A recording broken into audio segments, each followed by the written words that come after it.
Hi hello అండి. ఇంట్లో ఇడ్లీ పిండి లేదా దోశ పిండి ఏది ఉన్నా పిల్లలకి ఇలా ఈజీగా ఈవినింగ్ స్నాక్స్లా బోండాలను మనం తయారు చేసి ఇచ్చేయచ్చు. ఎలాగో చూసేద్దాం. నేనైతే దోశ పిండి ఉండడం వల్ల దోశ పిండిలో కొంచెం మైదా పిండి యాడ్ చేసుకుంటూ బోండాల పిండిని ప్రిపేర్ చేసుకోవాలి. ఇది ఓ అరగంట ముందైనా మనం కలిపి పెట్టుకోవాలండి. ఇలా మైదా పిండి వేసుకుంటున్న సమయంలోనే కావాల్సినంత ఉప్పు, కొంచెం వంట సోడాను కూడా యాడ్ చేసి బోండాల పిండిని ఎలాగైతే బీట్ చేస్తామో దీన్ని కూడా అలాగే బీట్ చేసుకుంటేనే మనకి బోండాలు అనేవి చక్కగా పొంగుతూ వస్తాయి. చూసారా, ఇలా నాకు బోండాల పిండి తయారైపోయింది.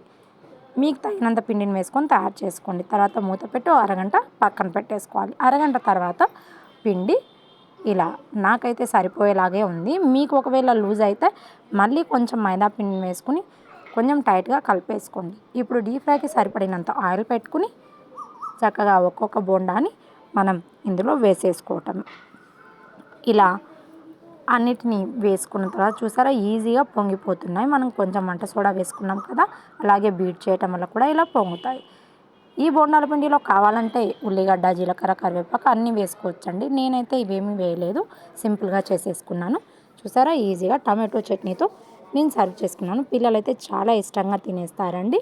తప్పకుండా ట్రై చేయండి. నా వీడియో మీకు నచ్చినట్లయితే లైక్ చేసి ఛానల్ని సబ్స్క్రైబ్ చేసుకోండి ఫ్రెండ్స్.